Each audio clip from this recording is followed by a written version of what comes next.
ہم کیوں قبر کی نعمتوں کے بارے میں بات نہیں کرتے؟ ہم یہ کیوں نہیں کہتے وہ سب سے بہترین دن ہوگا جب ہم اپنے رب سے ملیں گے؟ ہمیں یہ کیوں نہیں بتایا جاتا کہ جب ہم اس دنیا سے کوچ کریں گے تو ہم ارحم الراحمین کی لامحدود اور بے مثال رحمت اور محبت کے سائے میں ہوں گے، وہ رحمان جو ماں سے بھی زیادہ مہربان ہے۔ رسول صلی اللہ علیہ وسلم نے ایک جانور کو دیکھا جو اپنا پاؤں اپنے بچے پہ رکھنے سے بچا رہی تھی، تو آپ نے صحابہ سے فرمایا، بے شک ہمارا رب ہم پر اس ماں سے کہیں زیادہ مہربان ہے۔ کیوں ہمیشہ صرف عذاب قبر کی باتیں ہو رہی ہیں؟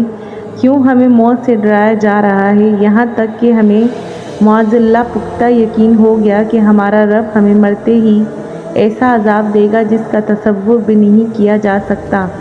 ہم کیوں اس بات پر مس رہے ہیں کہ ہمارا رب ہمیں صرف عذاب ہی دے گا؟ ہم یہ کیوں نہیں سوچتے کہ ہمارا رب ہم پر رحم کرے گا؟ ہم یہ بات کیوں نہیں کہتے جب قبر میں مومن صالح سے منکر نکیر کے سوال جواب ہو جائیں تو ہمارا رب کہے گا، میرے بندے نے سچ کہا، اس کے لیے جنت کا بچھونا بچھاؤ، اس کو جنت کے کپڑے پہناؤ اور جنت کی طرف سے اس کے لیے دروازہ کھول دو اور اس کو عزت کے ساتھ رکھو۔ پھر وہ اپنا مقام جنت میں دیکھے گا تو اللہ سے گڑ گڑا کر دعا کرے گا، پروردگار قیامت برپا کر تاکہ میں اطمینان کے ساتھ جنت چلا جاؤں۔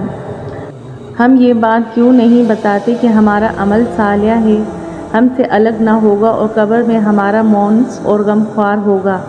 جب کوئی نیک آدمی وفات پا جاتا ہے تو اس کے تمام رشتہ دار جو دنیا سے چلے جا چکے ہیں ان کی طرف دوڑیں گے اور سلام کریں گے، خیر مقدم کریں گے۔ اس ملاقات کے بارے میں رسول صلی اللہ علیہ وسلم نے فرمایا کہ یہ ملاقات اس سے کہیں زیادہ خوشی کی ہوگی جب تم دنیا میں اپنے کسی عزیز سے طویل جدائی کے بعد ملتے ہو اور وہ اس سے دنیا کے لوگوں کے بارے میں پوچھیں گے۔ ان میں سے ایک کہے گا، اس کو آرام کرنے دو، یہ دنیا کے غموں سے آیا ہے۔ موت دنیا کے غموں اور تکلیفوں سے راحت کا ذریعہ ہے۔ صالحین کی موت در حقیقت ان کے لیے راحت ہے، اس لیے ہمیں دعا سکھائی گئی ہے، اے اللہ موت کو ہمارے لیے تمام شروں سے راحت کا ذریعہ بنا دے۔ ہم لوگوں کو یہ کیوں نہیں بتاتے کہ موت زندگی کا دعویٰ ہے اور یہ حقیقی زندگی اور ہمیشہ کی نعمتوں کا دروازہ ہے؟ ہم یہ حقیقت کیوں چھپاتے ہیں کہ روح جسم میں قید ہے اور وہ موت کے ذریعے اس جیل سے آزاد ہو جاتی ہے اور عالم برزخ کی خوبصورت زندگی میں جہاں مکان و زمان کی کوئی قید نہیں ہے رہنا شروع کرتی ہے؟